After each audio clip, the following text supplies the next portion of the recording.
phai tu ga ma hung kung do hile addressing and speaking it and smart yeah mel hoi a lung kim hoi lo mi hoi mi pha a hi hile hi ga bong khut to bong ni chu ken wang ka de hile a lung kim ni na gel la choma kam mi na say it chom a ki de ki nei pu ya chom chom ka te shino dolo nang bang talam yeah vo nunga na umtena chon janga in hi lei sinu maya ha boy ki hene ana ven hoi na ki sana na ki sana ni ki bol de sana ho itsan pi de dain de na ti na ki ta na ho hi chi ham I dinga thang ki banga na zem na khel le ham na zong lu wi he lo ding ki sam na san ki tin na vom le vom ki ti na ti zom le nung le na ki si na sang ding ka sei pen hing ki ngai khen khenin noi mai shu kai pung lung kim ki de lo amel hoi alung kim hoi lo kema ka de lo noi mai shu kai pung lung kim ki de lo amel hoi alung kim hoi lo kema ka de lo tu na hung ki si dani no mi o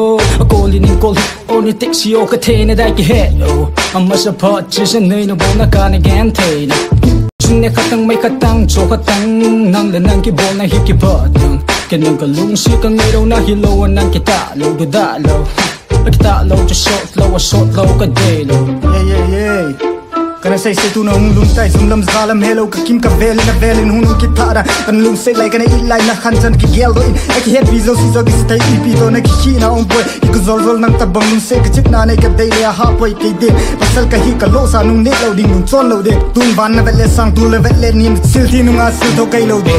noi mai shu kai pung kim ki de lo amel hoi alung kim hoi lo kema ka de lo mai shu kai pung lung kim ki de lo amel hoi alung kim hoi lo kema ka de lo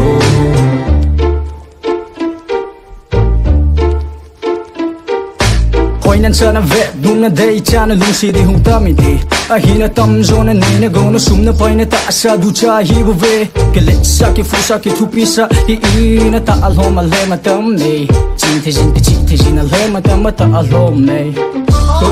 ke stani noi mai shu kai pung lung kim ki de lo amel hoi alung kim hoi lo kema ka de lo noi mai shu kai pung lung kim ki de lo amel hoi alung kim hoi lo